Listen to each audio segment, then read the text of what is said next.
لبيك اللهم لبيك لبيك لا شريك لك لبيك إن الحمد والنعمة لك والملك لا شريك لك.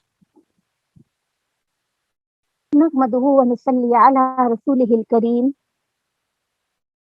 أما بعد فأعوذ بالله من الشيطان الرجيم بسم الله الرحمن الرحيم رب اشرح لي صدري ويسر لي أمري واحلل عقدة من لساني يفقهوا قولي. اللہ تعالیٰ کے فضل و کرم سے آج ہم انشاءاللہ تعالیٰ پارہ نمبر 19 کا آغاز کریں گے، اس دعا کے ساتھ کہ اللہ رب العزت اس پارے کا حق ادا کرنے والا، اس کو سیکھنے سکھانے والا، سمجھنے والا اور اس پر عمل کرنے والا بنا دے۔ پارہ نمبر 19 میں اگر اہم نکات کا تذکرہ کیا جائے تو اس پارہ کے اندر نہ ماننے والوں کی خصوصیات کا ذکر کیا جا رہا ہے کہ جنہوں نے نہیں ماننا وہ نہیں مانتے، اور جب وہ نہیں ماننا چاہتے تو داعی حق کو پریشان کرتے ہیں، اور جب وہ داعی حق کو، جو بات کو سچ اور حق کے ساتھ بیان کرتا ہے، اس کے راستے میں روڑے اٹکاتے ہیں، تو پھر اللہ کا بھی، اللہ کی، فرشتوں کی اور ایمان والوں کی اس پر لعنت ہوتی ہے۔ اور پھر یہ مطالبہ ہیں کہ جب تک ہم فرشتوں کو اپنی آنکھوں کے سامنے نہیں دیکھ لیں گے تب تک ایمان نہیں لائیں گے۔ حالانکہ نہ ماننے والوں کا حال یہ ہے کہ اگر ان کے سامنے فرشتوں کو بھی لے جایا جائے، پاس لے آیا جائے، تب بھی اگر انہوں نے نہیں ماننا تو یہ نہیں مانیں گے۔ پھر اس پارہ کے اندر نیکیاں ضائع ہونے کے بتایا گیا ہے کہ نیکیاں کیسے ضائع ہو جاتی ہیں۔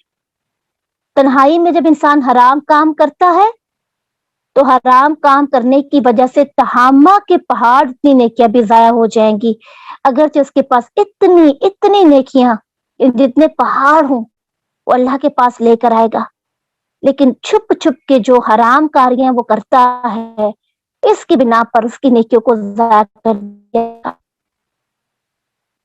قرآن کو پھر چھوڑنا، جیسے کہ قرآن کی آیت میں پارہ نمبر 19 میں کہا گیا یا ربی ان قوم اتخذوا ھذا القرآن مہجورا، یعنی جو قرآن کے ساتھ تعلق کو قائم کرے گا تو قرآن اس کے حق میں گواہی دے گا، لیکن اگر قرآن کو چھوڑ دیں گے تو قرآن حجت بن جائے گا نا، کہ یہ زندگی کا ہر دن اسی طرح ہی گزارتا رہا اور ہمارے قول اور فعل کو سننے کے باوجود حق کو ادا نہ کر۔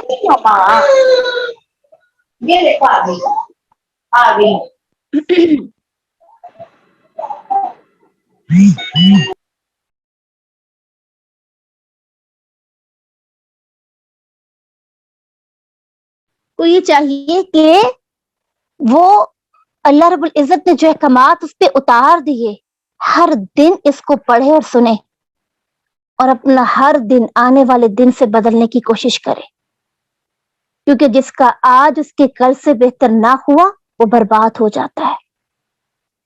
خواہشات نفس کا ذکر کیا جائے گا کہ انسان خواہش نفس کا غلام ہے، اس کو پھر حلال اور حرام کی پرواہ نہیں ہوتی اور وہ جدھر کو نفس اس کو لے جاتا ہے وہیں پر چل پڑتا ہے۔ اس کے علاوہ عباد الرحمان کی صفات اس میں ذکر کیا جا کہ رحمان کے جو بندے ہیں ان کی صفات کیا ہیں۔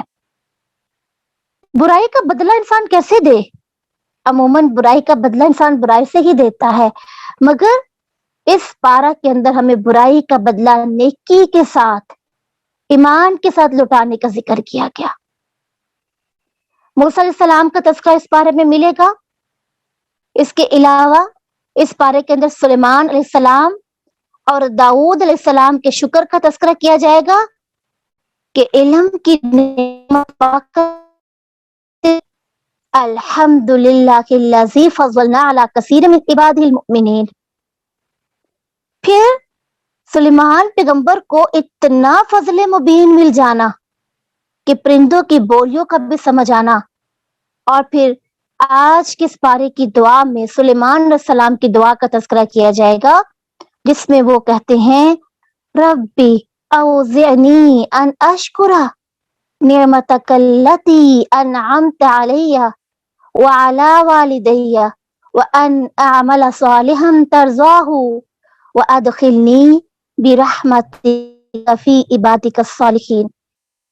ابراہیم علیہ السلام کا اور رب العالمین کا تعارف اس پارہ میں ملے گا، اور قلب سلیم کا ذکر کیا جائے گا کہ وہ کون سا دل ہے جو پاک اور صاف رہتا ہے، زبان کا سچا ہوتا ہے، جس کے دل میں نہ گناہ ہے، نہ کینہ ہے، نہ حسد ہے، اور دل کو سلامت رکھتا ہے. پھر سب پیغمبروں کی دعوت کا تذکرہ اس پارہ نمبر 19 میں آتا ہے کہ پیغمبروں نے جو سب نے دعوتیں دی ہیں اس کا ایک ہی موٹیو تھا، ایک ہی پرپس تھا، اور وہ توحید، اطاعت اور تقویٰ تھا. اس کے علاوہ خوبصورت تسبیح اس میں سکھائی گئی. جب موسیٰ علیہ السلام تو طور سینا پر پہنچے تو آواز دی گئی تو آپ نے کیا کہا؟ سبحان اللہ رب العالمین. خوبصورت تسبیح. یہ تسبیح ہم بھی اپنے رب کو پکارتے وقت کر سکتے ہیں. سبحان اللہ، اللہ تو پاک ہے، رب العالمین، تو جہان والوں کا رب ہے. اس پارے کا پارہ نمبر 19. اعوذ باللہ من الشیطان الرجیم. وقال الذین لا يرجون لقاءنا لولا انزل علینا الملائکہ او نرى ربنا لقد استکبروا فی انفسهم واتوا عتوا کبیرا. اور ان لوگوں نے کہا جو ہماری ملاقات کی امید نہیں رکھتے، ہم پر فرشتے کیوں نہیں اتارے گئے یا ہم اپنے رب کو دیکھتے.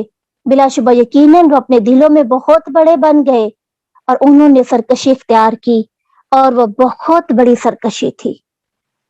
یعنی کفار کے مطالبات کا ذکر کیا گیا، جس میں انہوں نے یہ مطالبہ کیا کہ ہمیں فرشتوں کو دیکھنا ہے اور تب ہم اے پیغمبر تیری بات کو مانیں گے. اور انہوں نے کیا کیا؟ لَقَدِ اسْتَكْبَرُوا، تکبر کیا. یعنی حق کے مقابلے میں حق کے حقارت امیز الفاظ انہی کی زبانوں سے نکلتے ہیں جو اپنے آپ کو بڑا سمجھتے ہیں. کیا ہم بھی آپ کو بڑا سمجھتے ہیں؟ کہ ہم بھی اپنے آپ کو بڑا سمجھتے ہوئے کسی کی بات کو نظر انداز کر دیتے ہیں، اس کو حقیر سمجھتے ہیں، اور بسوں اوقات زبان سے نہیں پاؤں کے پٹکنے سے چلے جاتے ہیں کہ مجھے آپ کی کیا پرواہ.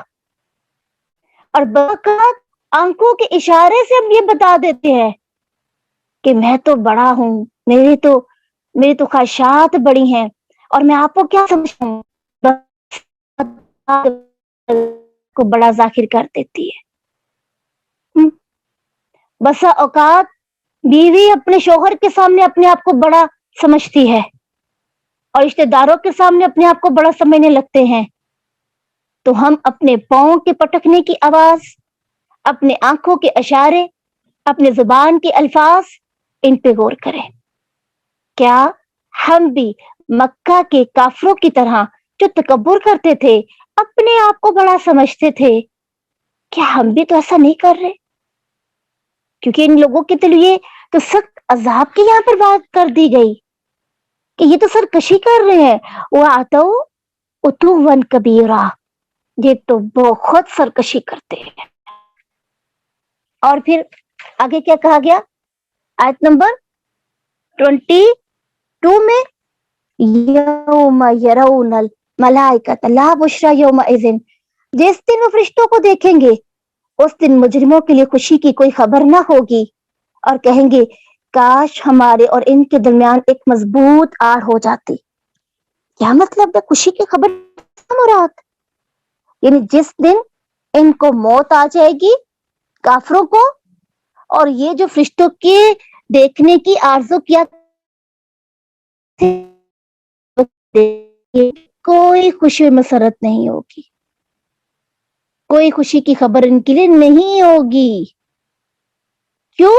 کیونکہ جب فرشتے انہیں اس موقع پر عذاب جہنم کی وعید سنائیں گے اور وہ یہ کہیں گے اے خبیث روح، اے خبیث جسم سے نکل، جس سے روح جسم میں چھپتی پھرے گی، اس پر فرشتے اس کو ماریں گے، ڈانٹیں گے اور اس کو کیا کہیں گے؟ آج تو نے فرشتوں کو دیکھ لیا نا، یہی مطالبہ کرتے تھے نا تم. اور اس وقت فرشتے کیا جب اپنا آپ دکھائیں گے تو یہ کیا کہیں گے؟ یہ کہیں گے کاش فرشتوں کی بارے میں ایسا نہ کہتے، کاش وہ کرتی تھی وہ کنائے جو کاش نہ کرتے. برا بن عازب کہتے ہیں حامد انصاری کے جنازے کے لیے رسول اللہ صلی اللہ علیہ وسلم کے ساتھ نکلے. جب ہم قبرستان پہنچے تو قبر ابھی تیار نہیں ہوئی تھی. اللہ کے رسول وہاں پر بیٹھ گئے اور ہم بھی آپ کے گرد اس قدر خاموشی سے بیٹھ گئے کہ گویا ہمارے سروں پر پرندے بیٹھے ہوں. آپ کے ہاتھ میں ایک چھڑی تھی جس سے آپ زمین کرید رہے تھے. آپ نے اپنا سر مبارک اوپر اٹھایا اور فرمایا عذاب قبر سے اللہ کی پناہ طلب کرو. آپ نے یہ بات 2 یا 3 مرتبہ ارشاد فرمائی. مومن آدمی کے لیے خود بھی سفر کے حالات بیان کیے. پھر فرمایا کافر آدمی جب دنیا سے کوچ کرنے لگتا ہے اور اس کا اخروی سفر شروع ہونے لگتا ہے تو اس کی طرف سیاہ چہرے والے فرشتے نازل ہو جاتے ہیں.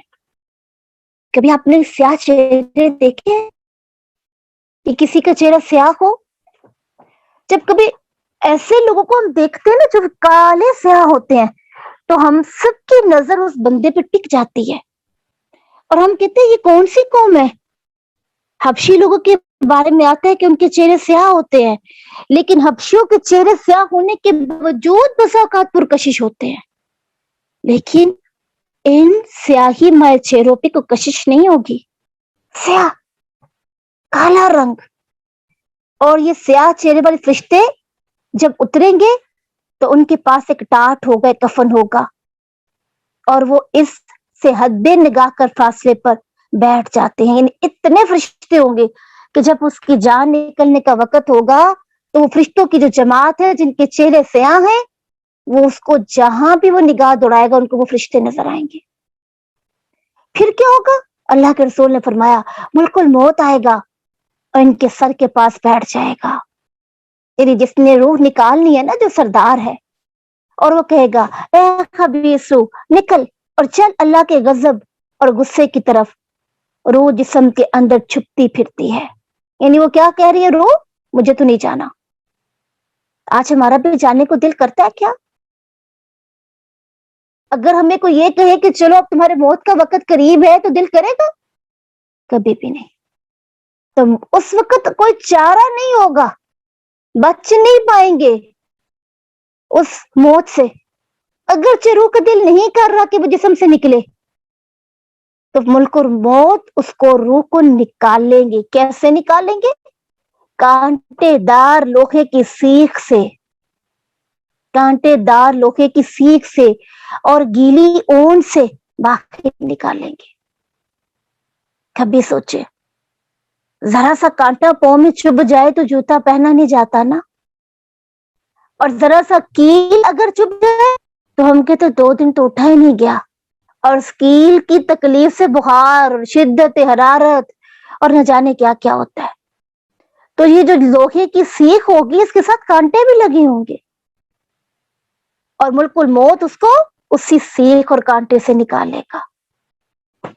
اور پھر اس کو جب ٹاٹ اور کفن پہنایا جائے گا اس سے اتنی گندی بو آئے گی جیسے زمین پر کسی مردار سے اٹھنے والی سرانٹ ہو. فرشتے اسے لے کر اوپر آسمان کی طرف جائیں گے. اور جب فرشتے پوچھیں گے کہ یہ کون ہے تو کہیں گے فلاں بن فلاں. نام بتایا جائے گا، فلاں کا بیٹا، فلاں کا بچہ، فلاں کا بھائی، فلاں ماں کے اولاد، فلاں ماں ہے یا فلاں باپ ہے. لیکن کوئی اس کے لیے دروازہ ہی نہیں کھولے گا، مجرموں کے لیے دروازہ ہی نہیں کھولے گا. اس کو کہے گا کہ اوپر کے لیے جگہ نہیں ہے، ان کا اندراج اوپر نہیں ہوا، یہ اوپر نہیں آ سکتے. تو وہ فرشتے کہیں گے کہ ان کا اندراج کدھر ہے، ان کو کدھر ہم بھیجیں؟ تو کہا جائے گا اس روح کو، کیونکہ یہ کافر روح تھی، اس کو زمین پر پٹک دے اور یہ سب سے نچلی زمین سجین میں چلا جائے گا، جو ایک جیل کا نام ہے. آج کی جیلیں کیا ہم نے کبھی دیکھی ہے؟ کیا کسی کو اتفاق ہوا جیل میں جانے کا کہ وہاں پر کیسے مجرموں کے ساتھ سلوک کیا جاتا ہے؟ کسی کے بتانے پہ پتہ چلا کہ اتنے اتنے بڑے ان کے پاس جوتے ہوتے ہیں اور اتنے اتنے بڑے ان کے پاس ڈنڈے ہوتے ہیں جس سے وہ مجرموں کو مارتے ہیں، اور مجرموں کی جو چیخیں ہوتی ہیں پوری جیل کے اندر وہ آہو بکا پڑی ہوتی ہے. اور جو وہاں پر بے گناہ ہوتے ہیں یا جو وہاں پر عارضی طور پہ وقتی طور پہ جاتے ہیں، کسی مشکل میں پھنس جاتے ہیں تو چلے گئے، ان کے لیے وہ آہو بکا ہی بڑی خوفناک ہوتی ہے.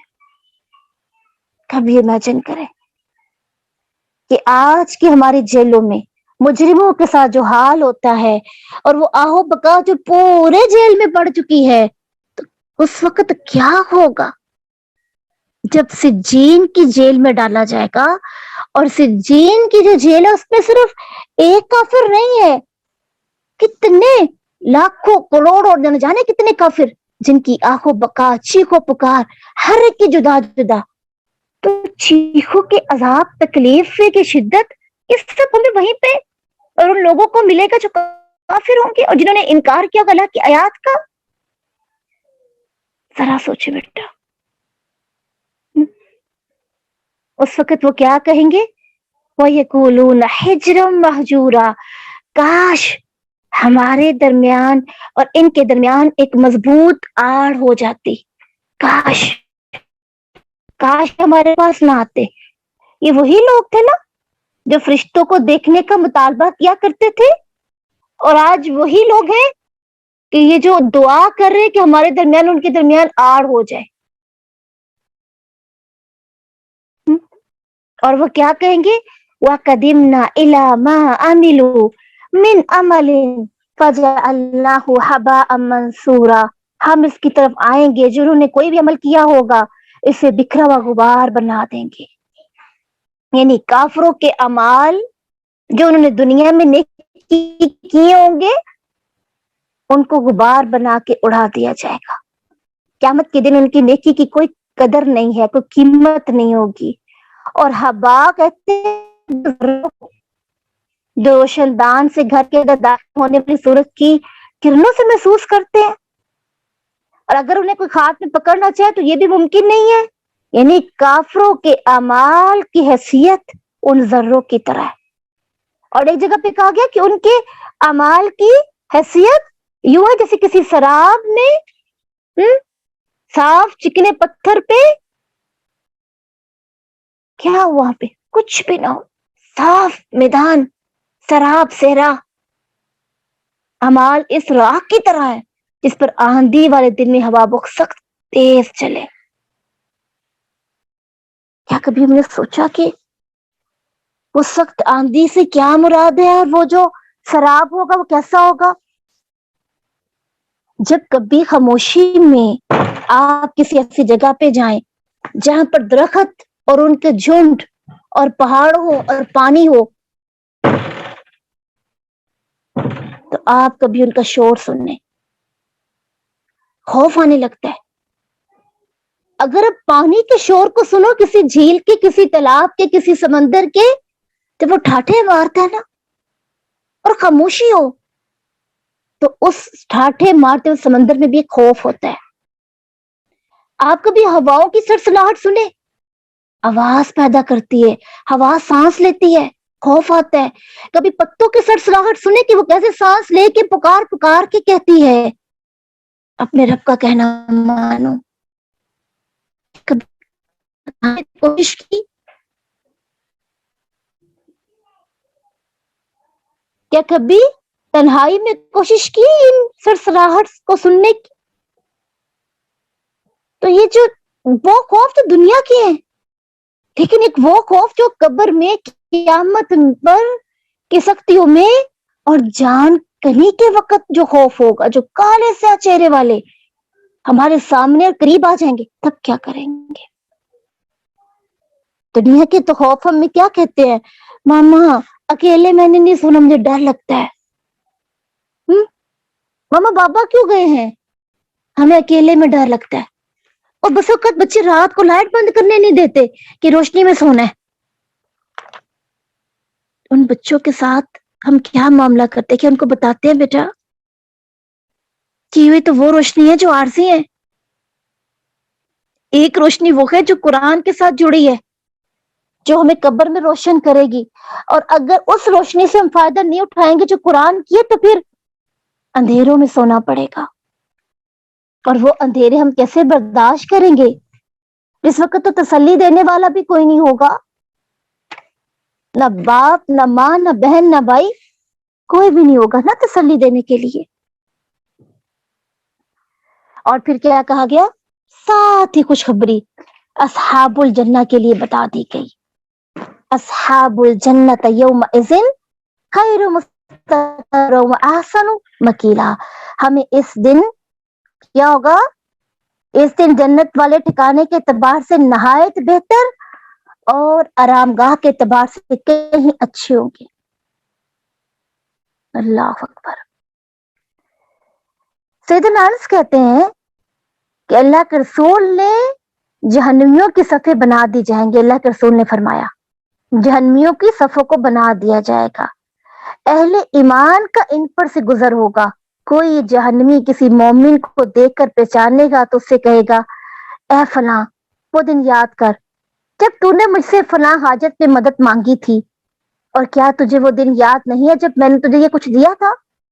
اس طرح وہ اپنے احسانات گنوائے گا، مومن کو یاد آئے گا اور اس کو پہچان لے گا اور پروردگار کے پاس اس کی شفاعت کرے گا کہ یا رب یہ جو جہنمی ہے، یعنی وہ کافر نہیں ہوگا نا، وہ مسلمان ہوگا جس نے گناہ بھی کی اور نیکیاں بھی کی، تو جب اس کو پہچان لے گا تو اپنے پروردگار کے پاس جا کے اس کی شفاعت کرے گا کہ یا رب یہ تو وہ بندہ ہے، اس کی شفاعت کو قبول کر لیجئے۔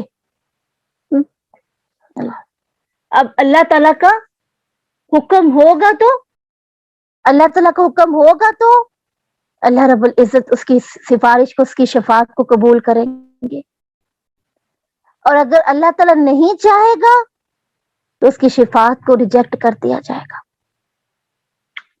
اور پھر یہاں پر یہ جو اصحاب الجنہ کا ذکر کیا جا رہا ہے، جنت والے کیا کریں گے؟ جنت والے نعمتوں میں ہوں گے، باغات میں ہوں گے، خوشیوں میں ہوں گے۔ اللہ کے رسول نے فرمایا جنت میں ایک خیمہ ہے جو موتی کا ہے، جو اندر سے خالی ہوگا۔ جنت کا خیمہ کس سے ہے؟ موتیوں کا، موتی بھی کھوکھلا اندر سے خالی، اس کی بلندی 30 میل تک ہے، اور اس کے ہر کونے میں مومن کی بیوی ہوگی جسے دوسرے نہ دیکھ سکیں گے، یعنی بیویوں کو کوئی اور نہ دیکھ سکے گا مومن کے سوا۔ اب ذرا امیجن کریں کہ ایک موتی ہے، موتی اندر سے کھلا ہوا ہے، اور اس کھلے ہوئے موتی کے اندر ایک خیمہ ہے اور اس کی بلندی 30 میل تک ہے، تو یہ موتی کا گھر، دنیا میں سائنس نے کتنی ترقی کر لی ہے کہ کبھی آج تک کوئی موتی کے اندر گھر بنا سکے۔ آج ہم کہتے ہیں نا ٹیکنالوجی کا دور ہے، اس ٹیکنالوجی کے دور میں کوئی کسی نے موتی کو کھوکھلا کر کے اس کے اندر گھر بنا دیا ہو، یہ سب کدھر ہوگا؟ جنت کے اندر، اور ایسی ایسی نعمتیں اور ایسی ایسی انسان وہاں پر خوبصورتیاں دیکھے گا کہ اس کی عقل دنگ رہ جائے گی، حیران رہ جائے گا۔ اللہ اکبر۔ اچھا یہ اہل جنت والے جب جنت میں جائیں گے تو کچھ تو اعمال ان کے ایسے ہوں گے نا، یہ اعمال کر کے وہ جنت میں جائیں گے۔ کون کون سے اعمال ایسے ہیں جس سے جنت کی بہاریں اس کو مل جائیں گی؟ اللہ کے رسول صلی اللہ علیہ وسلم نے علی بن ابی طالب سے کہا تھا جنت میں ایسے بالا خانے ہیں جن کے اندر سے باخر کے مناظر اور باخر سے اندر کے مناظر دیکھے جا سکتے ہیں، یعنی آپ اندر بیٹھے ہو نا تو باخر سے سارا کچھ آپ کو نظر آ رہا ہے، وہ CCTV کیمرہ نہیں لگا ہوا وہاں پہ. یہاں پہ تو ہم لگاتے ہیں نا, وہاں پر آپ اندر بیٹھے ہو تو آپ کو سارا باہر سے نظر آ رہا ہے, آپ باہر بیٹھے ہو تو اندر کی ساری خوبصورتی آپ کو نظر آ رہی ہے. تو سیدنا علی نے پوچھا, یا رسول اللہ, یہ بالا خانے کس کے لیے ہوں گے؟ آپ نے فرمایا, اس کے لیے جس نے اچھا کلام کیا, اچھی گفتگو کرتا تھا, اچھی بات کرتا تھا, اخلاق سے پیش آتا تھا, بدتمیزی نہیں کرتا تھا, صرف دوسروں کے ساتھ ہی نہیں اپنوں کے ساتھ بھی. پھر کہا اللہ کے رسول کون سے لوگ ہوں گے؟ کہا بھوکے کو کھانا کھلانے والے, جو افطاریاں کرواتا ہے, جو سحریاں کرواتا ہے, جو بغیر کسی کے کہے چپ کر کے مساکین کے گھروں میں جا کے کھانا دے آتا ہے پکا پکایا, شوق نہیں کرتا, پارٹیاں نہیں کرتا ایسے دکھلا دکھلا کے, بلکہ چپ کر کے نیکیاں کماتا ہے. کہا پھر اللہ کے رسول وہ بالا خانے جس کو ملیں گے وہ کون لوگ ہیں؟ کہا پابندی اور دوام کے ساتھ روزے رکھنے والا. تو روزے رکھنے والوں کے لیے بھی خوشخبری اور بشارت ہو, جن کو ایسے بالا خانے ملیں گے, ایسے جنت میں گھر ملیں گے جس کی خوبصورتی کے مناظر, اس کی جنت کی بہار ہے, اس نے کبھی نہیں دیکھی ہوں گی. اور پھر آپ نے کیا کہا, رات کے اس پہر میں نماز تہجد پڑھنے والا جب لوگ سو رہے ہوں. اتنے عمل ہم نے بھی دیکھے, اچھا کلام, بھوکے کو کھانا کھلانا, پابندی اور دوام کے ساتھ روزے رکھنا, رات کے اس پہر میں نماز پڑھنا جب یعنی نماز تہجد, یہ وہ اعمال ہیں جو انسان کو جنت میں لے جائیں گے. اللہ اکبر. اور آپ نے کہا صحابہ کہ کیا میں تجھے ذرا جنت کی سیر نہ کراؤں؟ تو صحابہ کرام نے کہا اللہ کے رسول کیوں نہیں؟ تو آپ نے کہا جنت میں تمام قیمتی جواہرات ہوں گے, قیمتی جواہرات. کس کس کو اچھا لگتا ہے سٹونز, سیٹ پہننا, ہار پہننا, رنگز پہننا اچھا لگتا ہے؟ کون کون پسند کرتا ہے؟ آپ کے ہاتھوں میں کوئی خوبصورت سی رنگ ہو جس کا نگ بڑا خوبصورت ہو تو آپ کہتے ہو کہ یہ دیکھو کتنا پیارا ہے. بازار میں اگر آپ جاتے ہو تو ایسے نگینوں کو دیکھ کے آپ اٹریکٹو محسوس کرتے ہو اور آپ کہتے ہو مجھے یہ چاہیے. اور پھر آپ نے کیا کہا, وہ نعمتیں, وہ لذتیں, وہ مرغوب غذائیں جو کسی تو اللہ کے رسول نے کہا, کہتے صحابہ کرام کہنے لگے ہم نے عرض کیا اللہ کے رسول یہ جو جنت میں نعمت ہوں گی یہ کس کے لیے ہوں گی؟ تو آپ نے کہا جس نے سلام کو رواج دیا, سلام کرتا ہے, اٹھتے بیٹھتے چلتے پھرتے لوگوں کے ساتھ ایسا معاملہ کرتا ہے سلام کو عام, بھوکے کو کھانا کھلاتا ہے, روزوں پر دوام کرتا ہے, تہجد پڑھتا ہے. اللہ اکبر. پھر کیا ارادہ ہے؟ چاہیے جنت انشاءاللہ. اللہم انا نسألک الجنت الفردوس. کبھی سے بھی سے جنت مانگ لے, اللہ مجھے جنت چاہیے, مجھے چاہیے, اور مجھے بھی کرنے ہیں جس سے میں جنت کی وارث بن جاؤں. پھر آیت نمبر 39 کے اندر آتا ہے لقد اضلنی عن الذکر 29 سوری عن الذکر بعد اذ جاءنی وکان الشیطان للانسان خذولا. بے شک اس نے تو مجھے نصیحت سے گمراہ کر دیا اس کے بعد کہ میرے پاس آئی, اور شیطان ہمیشہ انسان کو چھوڑ جانے والا ہے. یعنی شیطان نے مجھے قرآن پر ایمان لانے سے روکا, اور اس طرح کے جھوٹے جھوٹے دلائل کے ذریعے مجھے یہ باور کروایا کہ یہ اللہ کا کلام نہیں ہے. اور آیت کے آخر میں کیا کہا کہ شیطان کی صفت کیا ہوتی ہے؟ وہ اپنے پیروکاروں سے جھوٹے وعدے کرتا ہے, اس کو گمراہی کی طرف لے جاتا ہے, پھر ان کو بھٹکتا ہوا چھوڑ دیتا ہے. اور جب قیامت کے دن اس کو لایا جائے گا تو کیا کہے گا؟ کیا کہے گا؟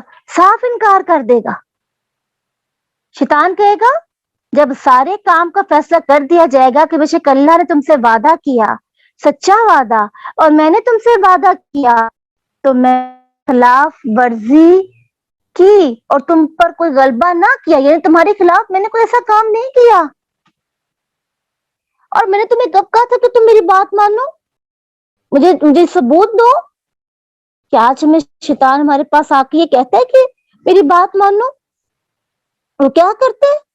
دل کے اندر وسوسہ ڈالتا ہے، شر ڈالتا ہے، برائی ڈالتا ہے اور غائب ہو جاتا ہے، اور اس دن وہ یہ کہے گا کہ میں تو آج انکار کرتا ہوں، میں تو بری ذمہ ہوں، یہ خود ہی ظالم تھے یا رب، انہوں نے خود ہی تیرے وعدوں سے دستبردار ہو کے تیرے احکامات پہ عمل نہیں کیا، صاف انکار کر دے گا، پیچھے پلٹ جائے گا. اور یہ اس کی چال ہوتی ہے، وہ اپنے بندوں کو سب سے پہلے شیطان کیا کرتا ہے، بندے اس کے بن جاتے ہیں نا، جب شیطان نہیں بندے، جب وہ اعمال کو خوش نما بنا کر پیش کرتا ہے تو اس وقت وہ کہتے ہیں میں تمہارا حمایتی ہوں، مددگار ہوں، لیکن پھر ایڑیوں کے بل واپس پلٹ جاتا ہے. اور یہ جو آیت نمبر 28 اس میں کیا کہا گیا، وَيَوْمَ يَعُضُ الظَّالِمُ عَلَى يَدَيْهِ، اور جس دن ظالم اپنے دونوں ہاتھ دانتوں سے کاٹے گا اور کہے گا کاش میں رسول کے ساتھ کچھ راستہ اختیار کر لیتا، ہائے میری بربادی، کاش کہ میں فلاں کو دوست نہ بناتا. یعنی حسرت کی وجہ سے اور ندامت کی وجہ سے اپنے دانتوں سے اپنی انگلیاں خود ہی کاٹنا شروع ہو جائے گا اور کہے گا کاش دنیا میں میں نے رسول کی بات مانی ہوتی اور میں نے کسی ظالم کو اپنا دوست نہ بنایا ہوتا تو آج میرے ساتھ یہ معاملہ نہ ہوتا. تو اس آیت سے دیکھیے کیا پتہ چلتا ہے، اچھا دوست انسان کو ہمیشہ اچھائی کی طرف لے جاتا ہے اور برا دوست برائی کی طرف لے جاتا ہے. پھر آیت نمبر 30 میں آتا ہے وقال الرسول یا ربی ان قوم اتخذوا هذا القرآن مهجورا، اور رسول کہے گا اے میرے رب بے شک میری قوم نے اس قرآن کو چھوڑا ہوا بنا رکھا تھا. یعنی قیامت کے دن اللہ کے رسول بھی کریں گے، کیا کہیں گے، مشرکین مکہ کا شکوہ کریں گے کہ اے میرے رب انہی لوگوں نے دنیا میں تیرے قرآن کے ساتھ بے اعتنائی برتی، جب ان کے سامنے ان کی تلاوت ہوتی تو یہ لوگ مذاق اڑاتے، سیٹیاں بجاتے، آوازیں نکالتے،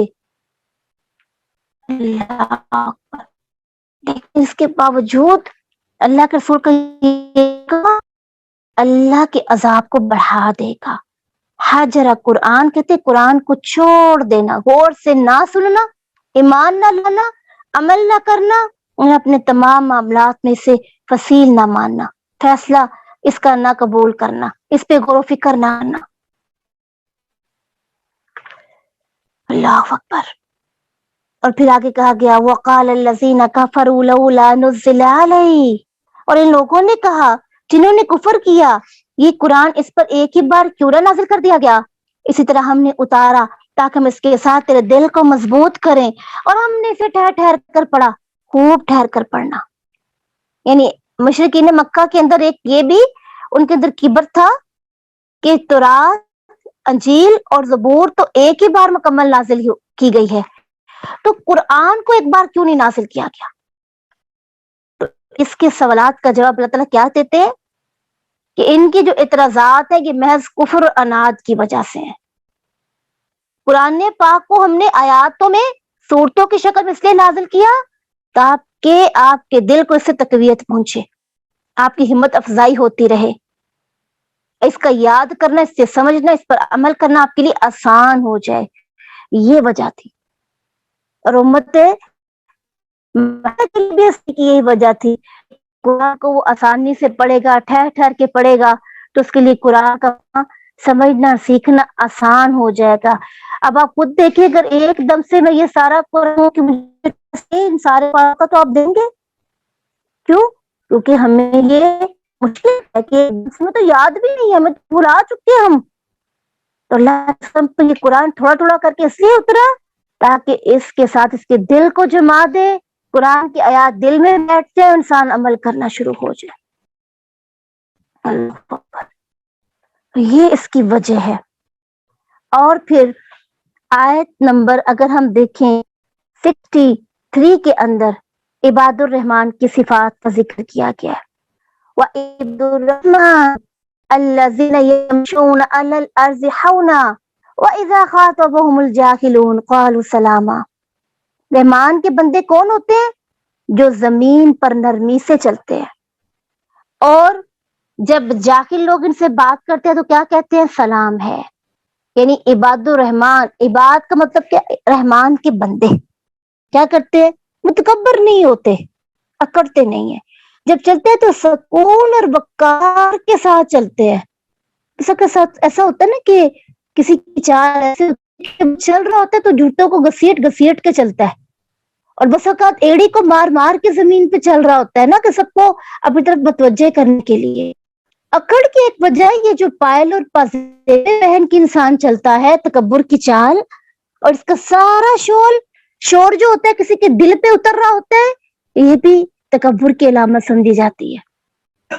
پھر اس کے علاوہ اگر ہم دیکھیں تو اس کی چال میں نہ تو گھبراہٹ ہوتی ہے، نہ حد سے اعتدال، حد اعتدال سے زیادہ تیزی، یعنی درمیانہ رو یہ چلتا ہے. نہ تو سستی سے چلتا ہے کہ وہ بس لڑکھڑاتا ہوا گر رہا ہے، مریل چال، یہ بھی مومن کی شان نہیں ہے. اور نہ ہی تکبر سے چلنا، بلکہ اعتدال کا راستہ. تکبر ہوتا ہے جس میں گنڈی ہو، بنی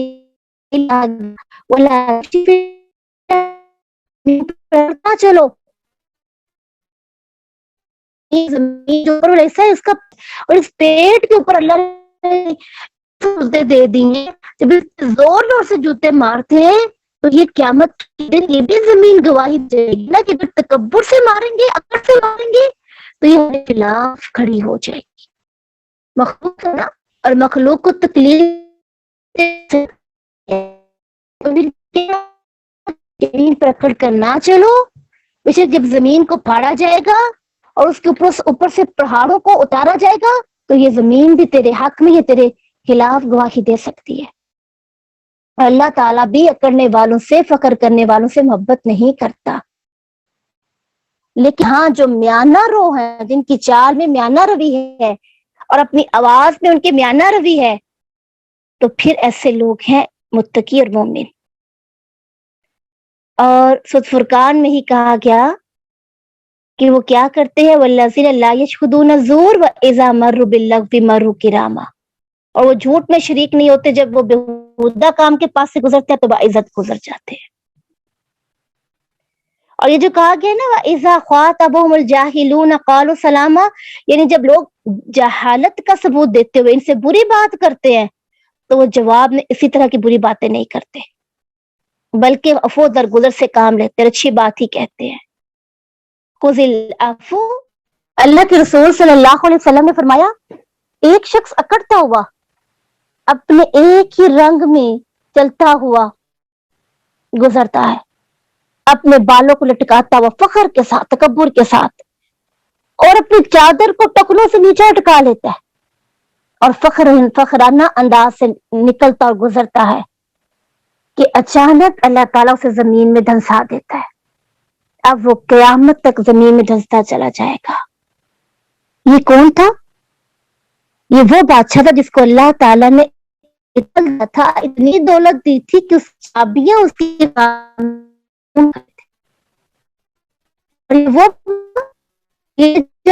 بڑی شان کے ساتھ، تکبر کے ساتھ اکڑتے ہوئے، اور اس نے اپنے خزانوں کی چابیاں اپنے اونٹوں کو دی، تو اللہ کو اس کا چلنا اکڑنا پسند نہیں آیا اور اللہ نے اس کو زمین میں دھنسا دیا، اور یہ قیامت تک زمین میں دھنستا ہی چلا جائے گا.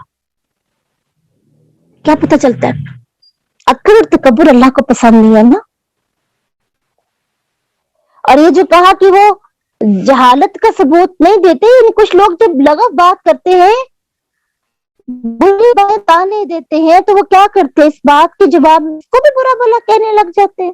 نہیں، تو کیا کہتے ہیں؟ تمہارے اعمال تمہارے ساتھ، میرا عمل میرے ساتھ، سلام ہے تم پر. ہم جاہلوں کے ساتھ سلوک نہیں کرتے ہیں، یعنی سلام کر کے اچھے طریقے سے گزر جاتے ہیں. اور آج اسلام اتنا بیگانہ کیوں ہو گیا ہے؟ کیونکہ اسلام تو اینٹ کا جواب محبت سے دیتا ہے نا، پتھر کا جواب محبت سے دینا کرتا ہے. ہم اینٹ کا جواب پتھر سے دیتے ہیں، اور پتھر کا جواب ہم کہتے بہت سارے پتھر ہوں اور ان کو اٹھا کے پھینکے، تو نے مجھے یہ بات کی. اسی لیے تو اسلام ہم سے بیگانہ اور اسلام والے بیگانہ ہو گئے. پھر یہاں پہ خوبصورت دعا جو 66 آیت میں سکھائی گئی، والذین یقولون ربنا اصرف عنا عذاب جہنم ان عذابها کان غراما انہا ساعت مستقرا ومقاما. اس دعا کو اگر ہم ہائی لائٹ کریں تو ہم اس کو اپنی زندگی کا حصہ بنائیں. اور وہ جو کہتے ہیں اے ہمارے رب ہم سے جہنم کا عذاب پھیر دے، بے شک اس کا عذاب ہمیشہ چمٹ جانے والا ہے اور یہ بہت بری جگہ ہے، بہت برا ٹھکانہ ہے. جہنم کے واقعی اتنا ہی برا ٹھکانہ ہے جس کا ذکر یہاں پہ کیا گیا. اب مبارک کہتے ہیں کہ جب جہنم پیدا کی گئی تھی تو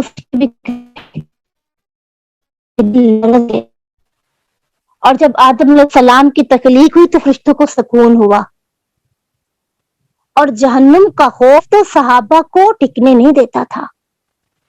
عبداللہ بن مبارک ہی کہا کرتے تھے کہ ایک انصاری شخص کے دل میں جہنم کا خوف بیٹھ گیا، جب بھی جہنم کر چھڑتا تو آنسوں کی لڑی بند جاتی، یہاں تک کہ اسی خوف نے ان کو گھر میں قید کر کے رکھ دیا، کسی سے ملتے جلتے نہیں تھے. ان کا یہ حال نبی اکرم صلی اللہ علیہ وسلم کی خدمت میں عرض کیا گیا. آپ صلی اللہ علیہ وسلم اس کے گھر تشریف لائے.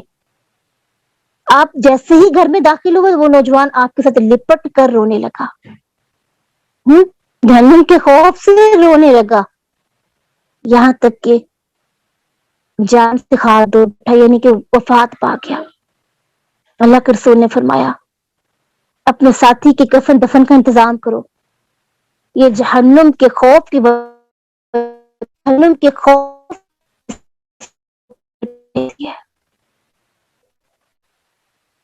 کہ ہمارا دل ڈرتا ہے، نہیں ڈرتا نا. امام قرطبی کہتے ہیں عیسیٰ علیہ السلام کا عورتوں کے پاس سے گزر ہوا، ان کے رنگ اڑے ہوئے تھے اور ان کے جسموں پہ جو اون تھے، ان کے جو بال تھے کھڑے ہوئے تھے. سیدنا عیسیٰ نے کیا عورتوں کی جماعت کس چیز نے تیرا رنگ اڑا دیا؟ تو انہوں نے جواب دیا جہنم کے ذکر سے ہماری رنگت اڑا رکھی ہے کہ جہنم میں جو کوئی شخص داخل ہوگا نہ اس کو وہاں پہ کوئی ٹھنڈی چیز پینے کو ملے گی، نہ ہی کوئی اور چیز پینے کے لیے میسر ہوگی.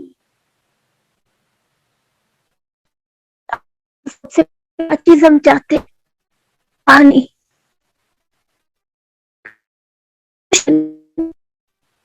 ہم بھی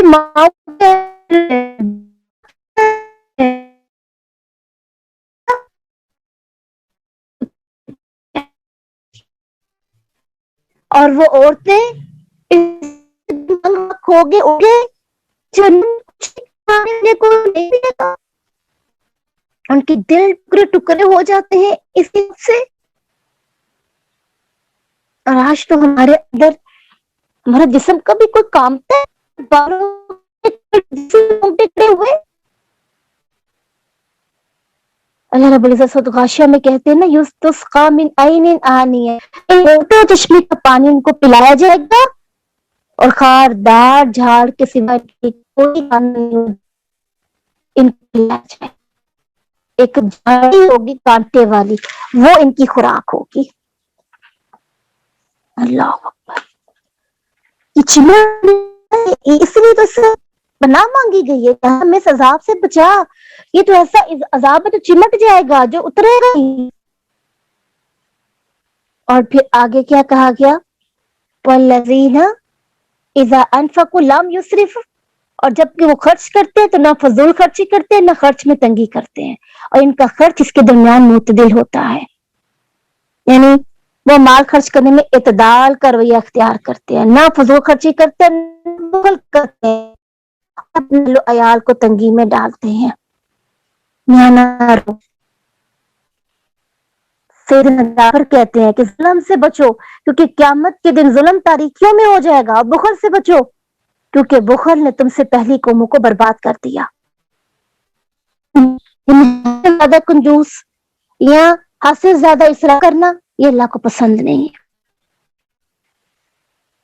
پھر سورۃ فرقان کی آیت نمبر اگر ہم 70 دیکھیں 70 میں کہا گیا من تاب وآمن وعمل عملا صالحا، مگر جس نے توبہ کی اور عمل کیا نیک عمل تو یہ لوگ ہیں جن کی برائیاں اللہ نیکیوں میں بدل دے گا، اور اللہ ہمیشہ بے حد بخشنے والا نہایت رحم کرنے والا ہے۔ یعنی اللہ تعالیٰ نے اس ہمیشگی کے عذاب سے ان لوگوں کو بچا لیا جو صدقے دل سے توبہ کرتے ہیں، اللہ پر ایمان لاتے ہیں، آخرت پر ایمان لاتے ہیں، اور اسلام کی فرائض پر پابندی سے عمل کرتے ہیں، تو اللہ تعالیٰ اس لوگوں کی گناہوں کو نیکیوں سے بدل دے گا۔ ابو ذر کہتے ہیں کہ اللہ کے رسول نے فرمایا میں اس شخص کو جانتا ہوں جو سب سے آخر میں جائے گا، سب سے آخر میں جہنم سے گا، اس شخص کو قیامت والے دن اللہ کے سامنے لایا جائے گا، اور اس کے بڑے بڑے گناہوں کو چھوڑ کر چھوٹے چھوٹے گناہوں کی نسبت اس سے باز پرس ہوگی، یہ پوچھا جائے گا، چنانچہ سے اس کے چھوٹے گناہ دکھائے جائیں گے، اور کہا جائے گا کہ فلاں کا گناہ کیا، تو کہے گا ہاں، اور یوں یہ کسی ایک کا بھی انکار نہ کر سکے گا، اور اپنے بڑے بڑے گناہوں سے ڈرے گا کہ اگر اللہ نے مجھ سے بڑے گناہوں کے بارے میں پوچھ لیا تو ابھی تو چھوٹے گناہوں کے بارے میں پوچھ ہو رہی ہے، تو اللہ تعالیٰ سے کہے گا تیرے ہر گناہ کے بدلے ایک نیکی ہے۔ اللہ اکبر۔ اللہ تعالیٰ اس پر پردہ ڈال دے گا اور کہے گا اللہ اکبر یہ تیرے وہ اعمال ہیں، یعنی وہ نیکی ہے جو تو میری اطاعت جو کرتا تھا، مجھ سے محبت اور خوف کی امید رکھتے ہوئے، اور گناہ کو چھوڑتا تھا مجھ سے ڈرتے ہوئے، آج تیرے اعمال کو نیکیوں میں بدل دیتا ہوں، تیرے گناہوں کو۔ اور اللہ کے رسول جب یہ حدیث سنا رہے تھے تو آپ کے دانت، یعنی آپ مسکرا رہے تھے، اس پہ آپ کے جو دانت مبارک بھی نظر آ رہے تھے، یعنی یہ معاملات بھی قیامت کے دن ہوں گے، کیونکہ اسلام جب کوئی اسلام میں جو داخل ہوتا ہے تو پچھلے گناہوں کو اسلام میں داخلہ مٹا دیتا ہے۔ اور اگلی آیت میں کیا کہا گیا 73 آیت میں 72 میں وَالَّذِينَ لَا يَشْهَدُونَ الزُّورَ، اور جو جھوٹ میں شریک نہیں ہوتے، اور جب بے خدا کام کے پاس سے گزرتے تو اس طریقے سے گزر جاتے ہیں، یعنی جس مجلس میں جھوٹ بولا جا رہا ہوتا ہے وہاں پر شریک مجلس نہیں بنتے، باطل کی تائید نہیں کرتے، جھوٹی گواہی نہیں دیتے، مشرکینوں کی عیدوں میں شریک نہیں ہوتے، نہ موسیقی نہ گانا سنتے ہیں۔ یہ مطلب ہے آج ہم نے اپنے تہواروں کو تو بھلا کے غیر مسلموں کے تہواروں کو اپنے سینے سے لگا لیا۔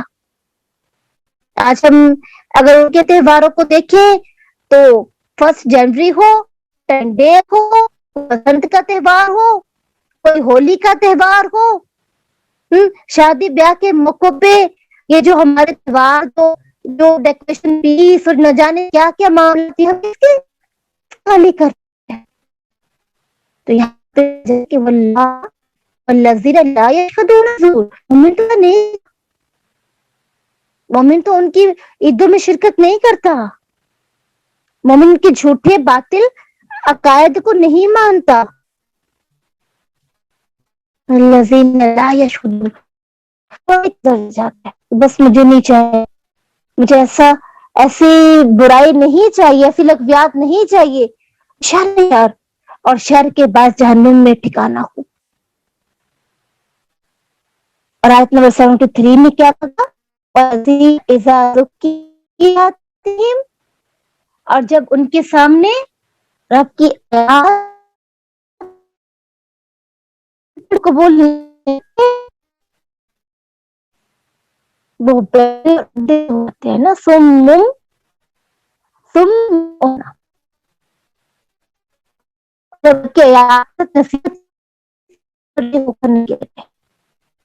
اصل نہیں قبول کرتے نا. آیت نمبر 74 میں کہا گیا والذین یقولون ربنا هب لنا من ازواجنا وذریاتنا قرۃ اعین وجعلنا للمتقین اماما. اور جو کہتے ہیں ہمیں ہماری بیویوں اور اولادوں سے یعنی وہ اپنے رب سے دعا کرتے ہیں ہمارے رب ہماری بیویوں اور ہماری اولاد کو ہماری آنکھوں کی ٹھنڈک بنا، یعنی انہیں توفیق دے، تیری بندگی کرے، تیرے دین پر چلے، تاکہ ان کی نیکی اور صالحیت ہماری آنکھ کی ٹھنڈ جائے،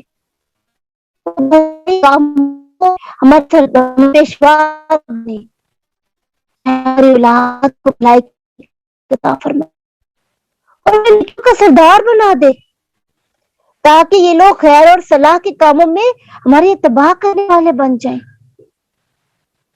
اللہ اکبر.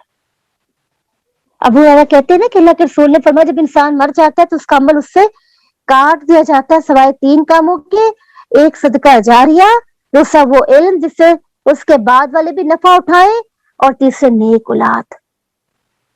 تو یہ نیک اولاد کی نیک نامی کے لیے دعائیں کی جا رہی ہیں. اور پھر صبر کرنے والے کی صفت بتائی گئی کہ جو صبر کرتے ہیں ان کے لیے کیا ہے؟ خالدین فیہا حسنت مستقر و مقامہ، ہمیشہ اس میں رہنے والے ہیں اور وہ ٹھہرنے رہنے کی جگہ ہے، کبھی بھی وہ جنت سے نہیں نکالے جائیں گے. سورۃ الشعراء. بسم اللہ الرحمن الرحیم. اللہ نام سے جو بے حد رحم کرنے والا نہایت مہربان ہے. طاسیم تلک آیات الکتاب المبین، یہ واضح کتاب کی آیات ہیں. لعلک باخع نفسک الا یکونوا مؤمنین، شاید تو اپنے آپ کو ہلاک کرنے والا ہے اس لیے کہ وہ مومن نہیں ہوتے. نبی کو نصیحت کی گئی ہے کہ اگر مشرکین مکہ ایمان نہیں لا رہے تو آپ اپنے آپ کو ہلاک نہ کریں، پریشان نہ کریں، آپ ان کو ان کے حال پہ چھوڑ دیں. اور پھر اس کے علاوہ موسیٰ علیہ السلام کی قصے کا تذکرہ کیا گیا سورۃ شعراء کے اندر. ہم سورۃ شعراء کی آیت نمبر دیکھیں گے 83 86 78 86 تک اس آیات کو دیکھتے ہیں. الذی خلقنی فہو یہدین، اور جس نے مجھے پیدا کیا پھر وہی مجھے راستہ دکھاتا ہے، اور وہی مجھے کھلاتا ہے اور مجھے پلاتا ہے، اور جب میں بیمار ہوتا ہوں تو وہی مجھے شفا دیتا ہے، اور جو مجھے موت دے گا پھر مجھے زندہ کرے گا، اور جس سے میں طمع رکھتا ہوں کہ جزا کے دن مجھے میری خطا بھی بخش دے گا. یہ کس نے کہا تھا؟ یہ ابراہیم علیہ السلام نے کہا. کیا کہتے ہیں؟ کہ میں صرف رب العالمین کی عبادت کرتا ہوں. اور عبادت کیوں کرتا ہوں؟ کیونکہ اس نے مجھے پیدا کیا ہے، وہ میرا پیدا کرنے والا ہے، اور وہی ہے مجھے جو دین اور دنیا کی طرف میری رہنمائی کرتا ہے. میرا رب بھی تو ہے جو مجھے کھلاتا اور پلاتا ہے. آج ہم جو کہتے ہیں گھر والوں کے وارث ہیں، اولاد کے وارث ہیں، ہم کھلاتے پلاتے ہیں، تو ظاہریہ سبب اگر اللہ تعالیٰ نے والدین کو رکھا، شوہروں کو رکھا، بھائیوں کو رکھا، باپوں کو رکھا، مگر اصل میں کھلاتا پلاتا کون ہے؟ اللہ. یہاں پہ ابراہیم کیا کہہ رہے؟ یہ نہیں کہہ رہے کہ میں خود اپنے خاندان کو کھلاتا پلاتا ہوں، میں اپنی محنت کے بل بوتے پر ان کو روزیاں ان کے لیے اکٹھی کر کے لاتا ہوں. کہنے لگے اللہ ہی کھلاتا اور پلاتا ہے، اور اسی نے مجھے روزی دینے کے لیے تمام آسمانی اور زمینی اسباب مہیا کیے. بادل بھیجا، پانی برسایا، زمین کو زندگی دی، انواع اقسام کے پھل اور غذائی مادے پیدا کیے، اور پانی کو صاف اور شفاف اور میٹھا بنایا جسے انسان بھی پیتے ہیں، جانور بھی پیتے ہیں. اور کیا کہتے ہیں؟ جب میں بیمار ہوتا ہوں تو مجھے شفا بھی کون دیتا ہے؟ اللہ. وَإِذَا مَرِضْتُ فَهُوَ يَشْفِينِ. اس کو ہائی لائٹ کرے. ہم بھی کی دعا پڑھیں. ابراہیم کہتے ہیں کہ جب بھی میں بیمار ہوتا ہوں مجھے شفا اللہ دیتا ہے. اور رب العالمین کی یہ صفت ہے کہ وہی انسانوں کو موت دیتا ہے، وہی قیامت کے دن زندہ کرے گا. اسی سے امید رکھنی چاہیے کہ وہ قیامت کے دن ہمارے گناہوں کو معاف تھا. آیت نمبر 83 میں کیا کہا گیا؟ رب حب لی حکما والحقنی بالصالحین، اے میرے رب مجھے حکم عطا کر اور مجھے نیک لوگوں کے ساتھ ملا. ابراہیم علیہ السلام نے جب اپنے رب کی تعریف کی، اس کی حمد و ثنا اور اس کی نعمتوں کو گنوایا، تو انہوں نے اپنے رب سے دعا کی. کیا کہتے ہیں؟ میرے رب مجھے علم اور فہم میں کمال عطا کر دے اور انبیاء کی طرح عمل صالح کی توفیق دے. خود بھی نبی ہے لیکن پھر بھی دعا. اس کا یہ مطلب نہیں ہے کہ نیکوکاروں کی دعاؤں کو ضرورت نہیں ہے یا پیغمبروں کو دعاؤں کی ضرورت نہیں ہے. پیغمبر بھی رب سے مانگتے ہیں کہ یا رب مجھے علم اور فہم میں کمال عطا کر، انبیاء کی طرح میں عمل صالح کی توفیق عطا کر، جنت کا ساتھی بنا، دوسروں کے لیے مجھے خیر کا نمونہ بنا اور آئندہ آنے والی نسلوں میں میرا ذکر خیر باقی رکھ.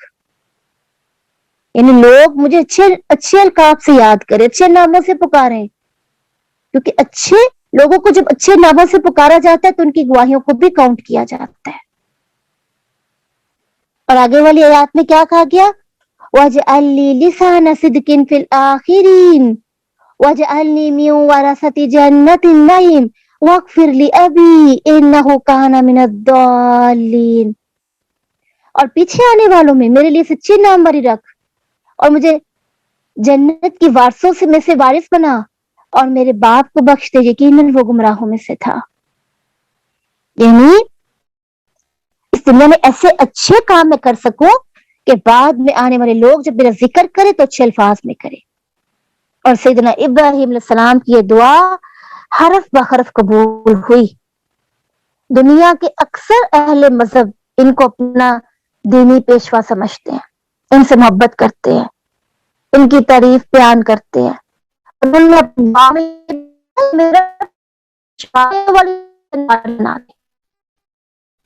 ان سے جنہیں تو بغیر محنت اور مشقت کے جنت عطا فرمائے گا، جیسے انسان کو وراثت بغیر محنت کی حاصل ہوتی ہے نا.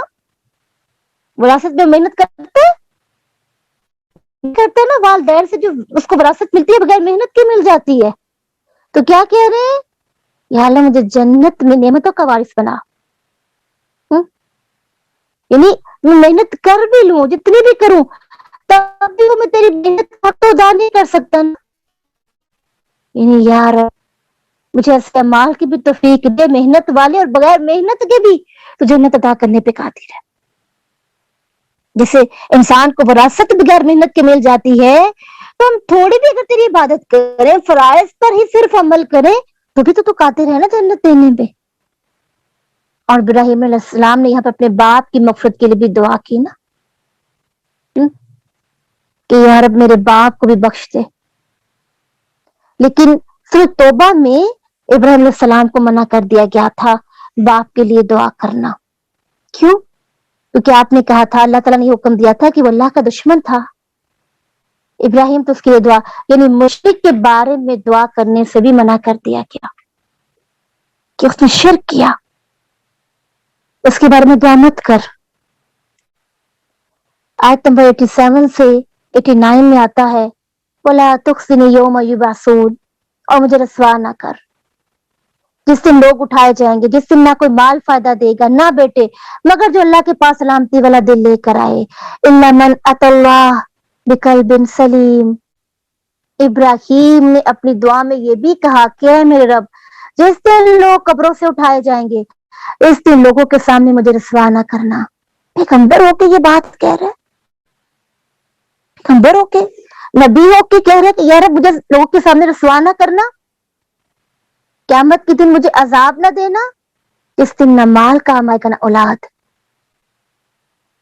صرف وہی جہنم سے بچ سکے گا جو اللہ کی آیات پہ عمل کرتا ہوگا. اور وَلَا تُخْزِنِي يَوْمَ يُبْعَثُونَ، یعنی قیامت کے دن جب اگلے پچھلے سارے لوگ اٹھا کر تو کھڑے کرے گا، اس وقت بھی مجھے ذلت و رسوائی سے بچا لینا. ابو ہریرہ کہتے ہیں کہ اللہ کے رسول فرمایا ابراہیم علیہ السلام اپنے والد آزر سے قیامت کے دن ملاقات کریں گے. ان کا جو باپ ان کا نام تھا آزر. تو آزر کے منہ پر